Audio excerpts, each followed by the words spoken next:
Agora no Bandcast, Marca a Página. Você pode viajar e conhecer países sem gastar nada. Se adora um romance, você também poderá se apaixonar. Mas, se você precisa de conhecimento, é aqui que você vai encontrar. Marca a Página. O Marca a Página é tudo isso. Vamos falar de livros e trazer entrevistas exclusivas de escritores. Marca a Página. Pega um cafezinho e vamos viver essa história.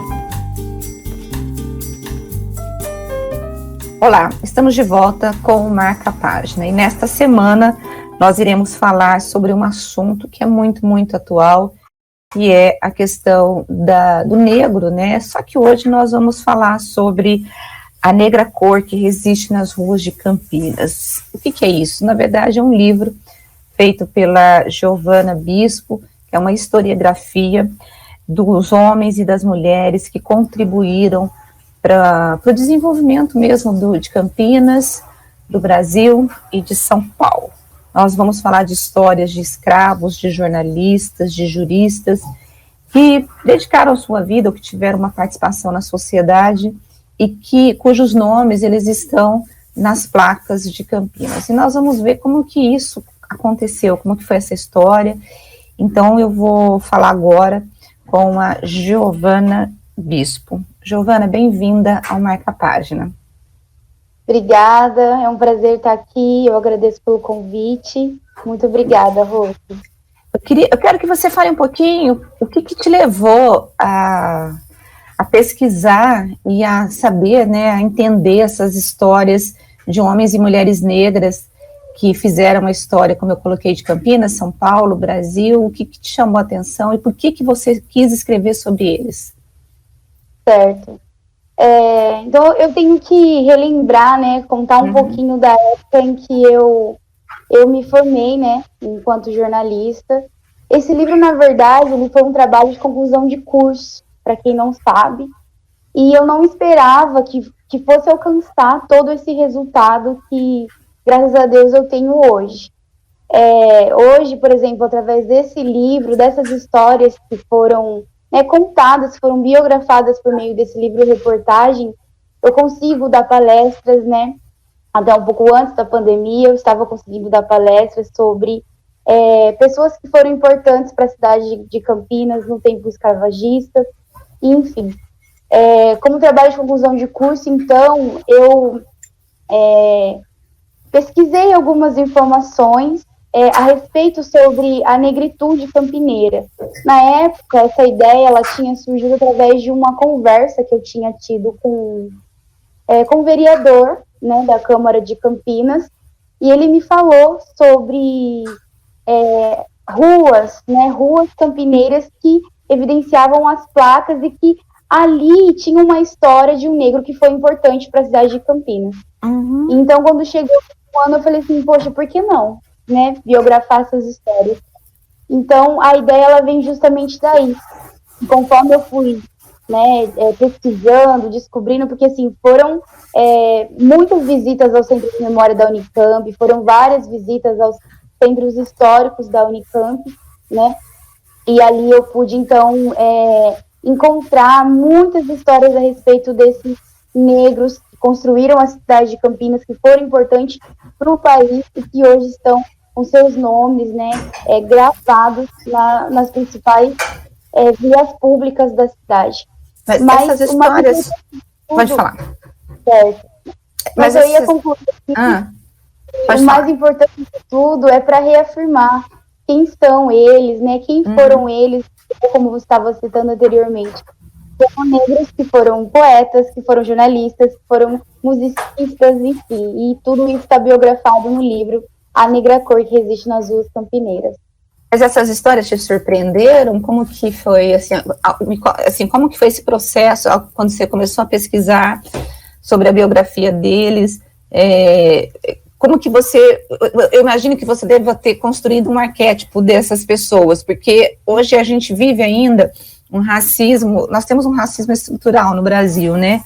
E ontem mesmo eu estava lendo alguma coisa sobre o racismo E uma pessoa colocou que você ser negro no Brasil, por exemplo, uma coisa é você ser branco e você não tem que provar nada para ninguém, né? Por exemplo, se você tem um branco que for pego fumando maconha, ou ele for um usuário de drogas, ele vai ser olhado de forma diferente se essa pessoa for negra em relação ao negro. Porque o branco, a possibilidade dele conseguir, inclusive, se sair melhor numa batida policial é muito maior do que um negro. Então, eu fico imaginando, quando você pega essas histórias de pessoas que viveram há muitos anos, eu sei que você tem aqui, depois você vai fazer uma divisão aqui do livro, né, que são negros que contribuíram para a urbanização, para uma série de eventos aqui de Campinas. Se você ficou surpresa, assim, pela coragem deles, por eles estarem enfrentando um sistema assim, se hoje é doloroso ser negro, eu imagino que lá atrás, há muitos anos, era pior ainda, e eles conseguiram se sobressair. Como que foi essa tua experiência na construção dessa história? É surpreendente, né, e, assim, porque foram histórias, e eu costumo dizer, né, aliás, em toda entrevista que eu tenho a oportunidade de falar um pouco a respeito desse livro, eu costumo dizer que foram um povo que sangram até hoje, mas que eles resistem. Então, eles resistiram e resistem por meio das histórias que eles mesmos construíram. Essa questão hoje do racismo, essa questão que a gente vive hoje, que você estava citando anteriormente, ela é de um retrocesso histórico, desde lá do Navio Negreiro, quando a gente vai estudar um pouco, né, da história, e por isso que ela se faz jus até os dias de hoje. Porque o mais importante, Rose, não foi o 13 de maio de 1988, né? 1888, aliás, foi o 14 de maio. Então, por isso que a gente vive até hoje em retrocessos que... E por que o 14 de maio foi importante? Fala um pouquinho pra gente. Certo. O 14 de maio, na verdade, ele foi importante justamente porque os negros, eles ficaram a adorar, né? A princesa Isabel, ela decretou a Lei Áurea em 1888, só que o negro depois não teve um pedaço de terra, ele não pôde construir, né, a sua vida ali na sociedade. Foi onde os morros começaram a se alastrar muito, né, nos morros, porque não teve, assim, política pública para esses negros, para os afrodescendentes, né? Então, por isso que eu ressalto tudo isso no livro A Negra Cor, que existe nas Duas Campineiras. Mas as histórias deles, elas são, assim, muito cativantes, comoventes. Conforme eu ia apurando as informações, as biografias deles, eu gosto muito de contar a história. O jornalismo, ele é isso. Ele é contar a história. Então, por que não contar histórias de pessoas que foram importantes para a sua cidade, para o seu determinado país? Eu fico muito, assim... Eu fiquei muito contente de descobrir, aliás, foram várias, mas eu fiquei muito contente de descobrir a história de Francisco Glicério, uma das ruas mais populosas que a gente tem dentro da Campinas. Ali está o mercado financeiro, né? Boa parte da concentração financeira ali campineira se concentra ali. E ele foi uma pessoa de afrodescendente. Para quem não sabe, depois ele se tornou um ministro da agricultura no Brasil. E... assim, a maioria da população não sabe quem foi ele. Por quê? Porque na época ele passou por um processo chamado de processo de embranquecimento. Porque devido a ele ser um negro da alta sociedade, ele ser alguém que estava ali ao lado dos vereadores, da política campineira, o povo então tratou ele como uma pessoa que não era preta, que não era, né, afrodescendente. Então ele foi pintado como branco. Não existia as fotos, não existia isso, né, essa era da interatividade que nós temos hoje, por isso que ele então foi pintado dessa maneira. Então o livro ele vem justamente para poder quebrar esse tabu. Não, ele foi alguém importante, mas ele foi uma pessoa negra, uma pessoa afrodescendente. E várias outras histórias que me comoveram, aliás, né, que daí é onde eu faço essa divisão do livro, né, porque o livro ele foi dividido em capítulos, ressalto da época da escravatura, né, campineira, logo no primeiro capítulo. Isso conta um pouquinho pra gente, conta um pouquinho pra gente, assim, mas não muito grande, mas assim, um resuminho dos capítulos, claro, para quem estiver ouvindo o nosso podcast, se interessar pelo teu livro e saber o que ele pode encontrar. O primeiro capítulo, então, ele vai retratar sobre a época dos senhores do engenho, né, dos barões de café, como que eram realmente retratados os escravos, né, justamente nessa época, na época da escravidão no Brasil. Campinas, para quem não sabe, há indícios de que ela foi uma das últimas da cidade a abolir a escravidão no país. Isso não sou eu que afirmo, isso foi historiadores. Inclusive, agradeço muito, porque contribuíram muito, né, para que esse livro ele viesse à tona. Então, nesse primeiro capítulo, eu ressalto justamente sobre isso, sobre a época da escravidão campineira, né, desse processo de urbanização, e depois referencio locais que tiveram a mão de obra escrava. Por exemplo, a Catedral Metropolitana, ela foi erguida, construída por escravos, né? Depois nós temos ali a Igreja de São Benedito, nós temos a Estátua da Mãe Preta, nós temos o Solar das Andorinhas, nós temos vários outros lugares que registram ali a mão de obra escrava. O Solar das Andorinhas, inclusive, não sei se você chegou aí lá, ele tinha um espaço que tinha as ferramentas, algumas coisas ligadas a essa vida escrava na época. Você chegou aí lá ou não? Não sei se você foi. Quando eu estava pesquisando o livro, eu fui para poder ver, né, entender como que era. Eu não sei se esse local onde está armazenado, né, as coisas da época, né, da escravidão, ele ainda existe lá, mas até uns 2, 3 anos atrás ainda estava, e eu realmente pude presenciar isso. Então, isso ele está ressaltado, né, neste primeiro capítulo. Quando você... Deixa eu te perguntar uma coisa antes da gente ir para o segundo capítulo. Quando você visitou, por exemplo, o Solar das Andorinhas, e você viu aquelas, vou dizer, aquelas peças, né, que retratavam um pouco dessa escravidão, dessa força de trabalho, desse sofrimento, qual que foi a reação? Você, assim, houve uma reação emocional em você, ou você ficou, tipo, normal? Por que eu estou perguntando isso? Porque quando eu estive em Ouro Preto, e aí lá a gente sabe que teve muito essa questão do escravo, né, da exploração das minas, tinha a história dos Tiradentes e tal. Eu fiquei assim, emocionalmente, não abalada, mas assim, aquilo pesa em você, aquilo te traz um sofrimento, né? E eu queria saber a tua reação. Eu acredito que assim,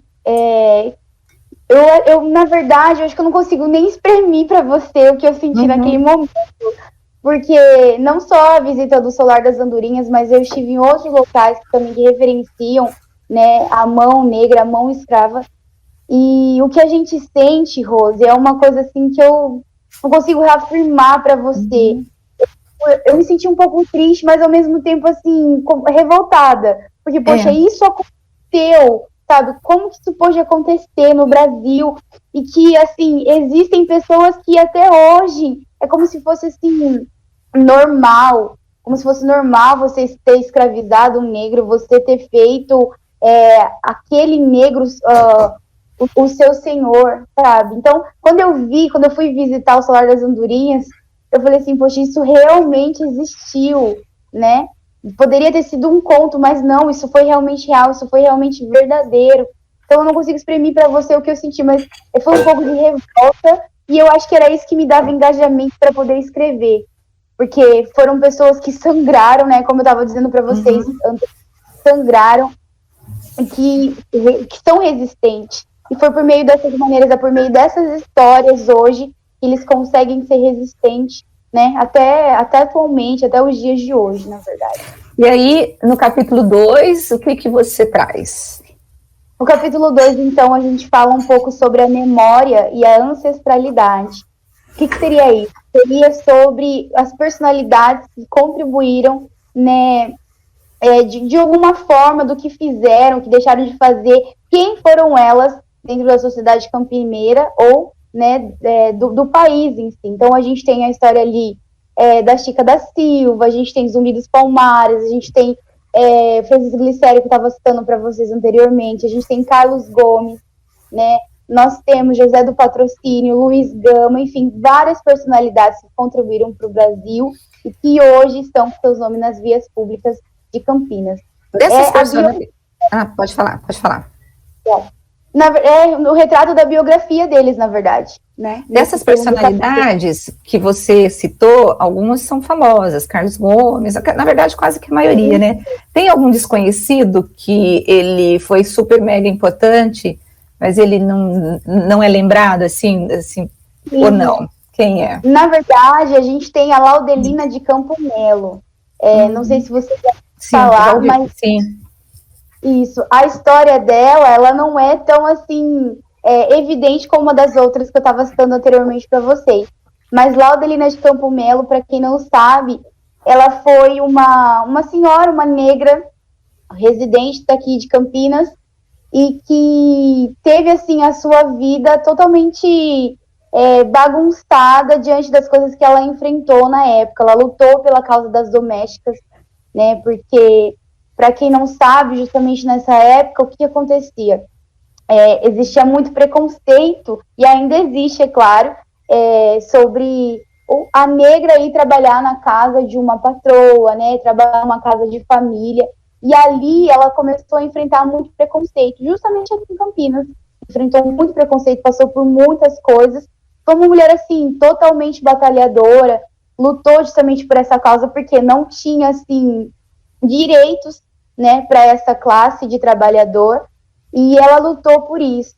Ali no Guarani, né, no estádio, ela vendia salgados. Nossa, eu acho que foi uma das melhores histórias que eu pude conhecer, apurar e depois escrever, biografar essa história depois do livro, porque ela frequentava o estádio da Ponte, justamente porque quando tinha jogo, ela ia lá, ela vendia. Então, eu acho que faz jus mesmo, né? É muito importante que ela tenha o seu nome referenciado hoje aqui na cidade de Campinas. E depois, quais são os outros capítulos? E aí, no último capítulo, a gente fala sobre o endereço do samba. Um dos capítulos que eu mais gostei também de pesquisar, de escrever, porque foi sobre... Na verdade, sobre... várias pessoas, né, vários musicistas, vários compositores que todos, né, têm o seu nome ali na região do DIC, aqui em Campinas.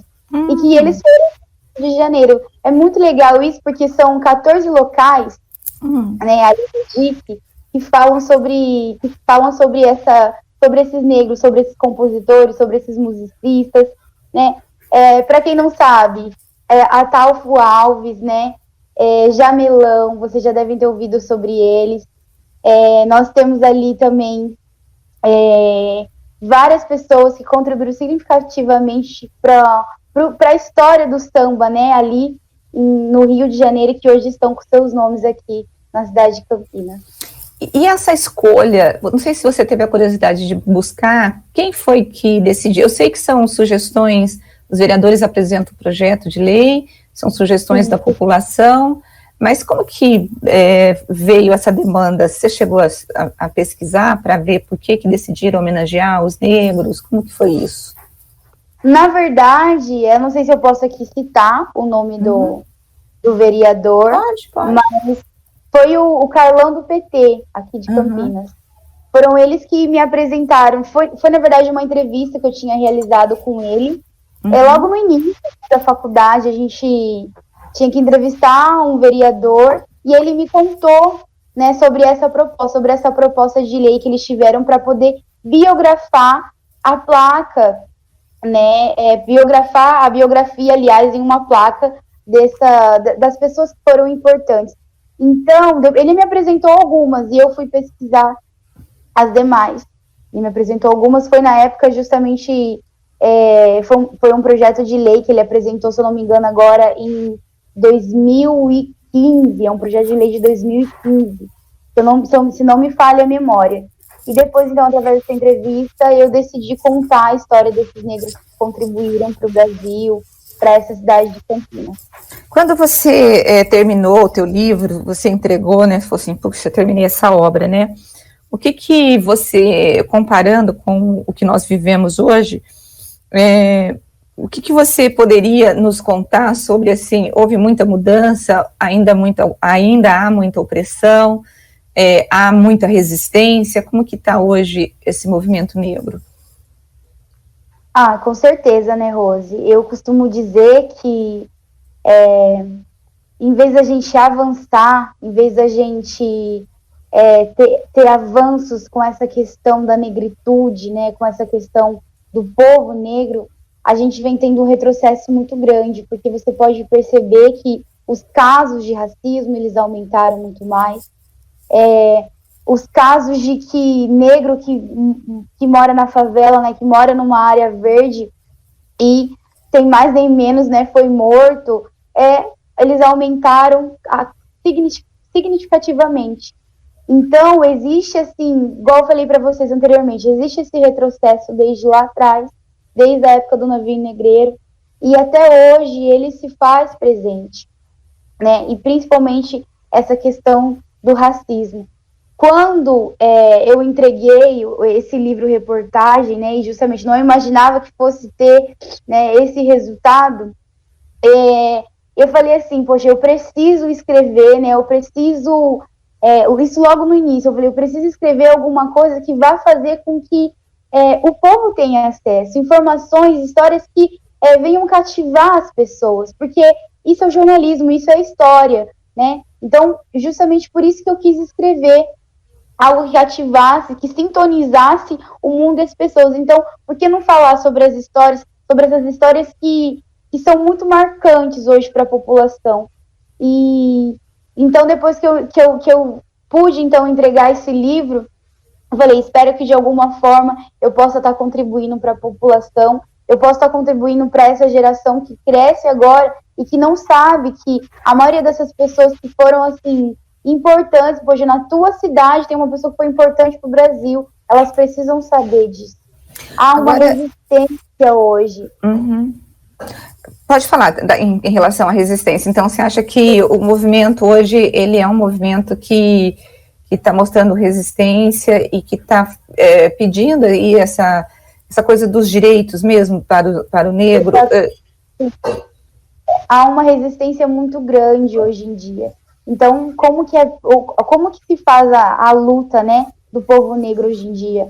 Clamando cada vez mais pelos seus direitos, clamando cada vez mais, né, por aquilo que a gente conquistou, né, por aquilo que a gente... Porque tem pessoas, né, que pensam que o negro, ele é como se fosse um inferior, né, como se ele fosse um nada, como se ele fosse, assim, um miserável, vamos dizer. Não, poxa, eles construíram esse país, eles construíram essa cidade, então tem que parar com esse preconceito, tem que parar com isso que caracteriza o negro como inferior. Na verdade, não é inferior, não é porque, né, a cor da pele há distinção, isso é uma das coisas que a gente discute há muito tempo. Há muito tempo, né? A gente sempre fala que o Brasil tem uma dívida, né, com o negro, né?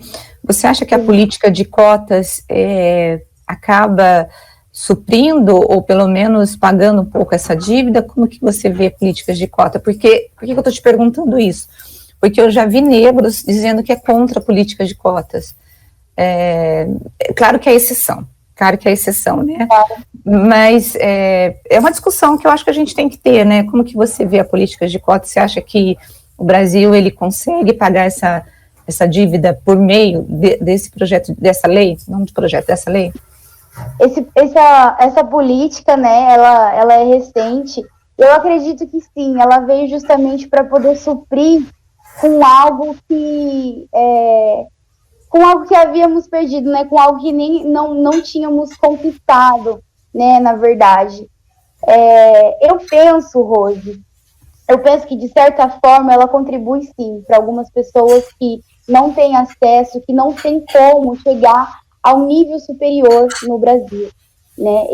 Mas de um outro lado, eu penso que é como se tirasse o direito de outras pessoas também, porque, poxa, eu acho que não deveria, como se fosse assim, não deveria de ter isso, porque não é porque eu sou negra ou porque você é branca que tem que ter uma política para que eu possa entrar no nível superior, para que eu possa fazer uma faculdade. Tem que ter direito para todos. Você acha que nós chegaremos no Brasil, num momento como esse? Eu consigo te entender. Você está dizendo o seguinte, a existência da cota demonstra que ainda há que o negro ainda continua sofrendo Exatamente. As consequências da sua cor da sua pele, ou seja, por ser negro, ele acaba tendo a cota. Então, o melhor dos mundos seria não ter a cota, todo mundo ter direitos iguais para poder conquistar uma faculdade, para poder ter acesso Exatamente. A uma universidade de qualidade. Seria isso?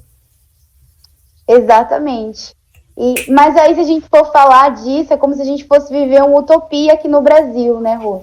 Uhum. Como se a gente fosse viver uma utopia aqui no Brasil. Eu acredito que nesse momento, nesse retrocesso histórico que nós vivemos hoje, não sei se isso seria capaz de ocorrer. Mas enquanto a minha visão, enquanto jornalista, enquanto defensora, né, dessa classe, né, dos afrodescendentes, eu penso dessa maneira. Não deveria ter essa distinção, né, entre os brancos e negros, justamente para poder entrar no nível superior, que é tão importante. Vocês sabem que é como se fosse só 5% da população brasileira que tem acesso ao nível superior. Giovana, uma coisa que eu tenho visto assim nos últimos anos, nós tínhamos o negro, vou pegar a parte estética agora, né? Então ele alisava o cabelo, ele usava algumas questões, ele fazia com que ele, no modo como ele se arrumava, no modo como ele arrumava o cabelo, como ele cortava o cabelo, que ele queria se identificar com o branco. Mas nos últimos anos, a gente tem tido muito, e eu acho lindo isso, o povo negro, né, assumindo a sua negritude. Então, assumindo o teu cabelo que é enrolado, o seu cabelo grande e fazendo trancinhas e usando, assim, olha, eu sou negro, tenho orgulho disso, e inclusive, quando eles assumem essa negritude, eu tô falando disso porque eu tenho uma amiga que passou por isso, ela alisava o cabelo e depois ela mudou, ela decidiu deixar o cabelo dela como ele era mesmo, e ela ficou muito mais bonita, né? E é lindo, né, e tudo isso. E eu fico imaginando, quando eu vejo um negro desse, assim, usando, se assumindo, eu falo, puxa, ele está encontrando a essência dele e ele está dizendo para o mundo, eu sou negro e eu tenho orgulho de ser negro.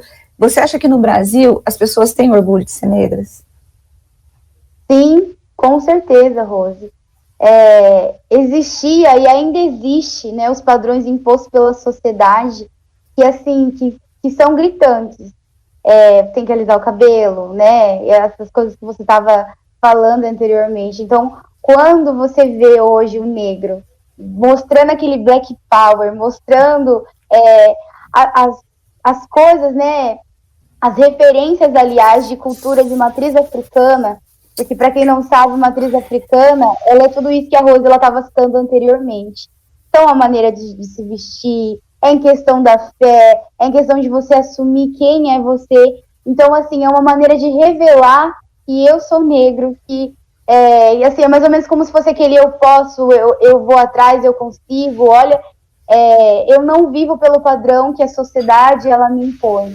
Então, hoje é uma maneira, assim, é como se fosse um manifesto de revelar ali que você é negro, que você é resistente, que você é uma pessoa que resiste, que você afirma realmente a tua história, que foi significativa, porque por mais que a escravidão ela tenha se revelado brutal, né, hostil, né, no mundo inteiro, e principalmente no Brasil, que foi considerado um dos piores no tratamento de escravos, ela acabou se revelando importante, né, importante no sentido de hoje serem referenciadas da maneira como estão. Então, isso quebrou aquele certo tabu, e hoje, dessa forma, eles conseguem revelar, mostrar quem é essa negritude, quem é o movimento negro. Isso é muito importante, porque há essa distinção, né?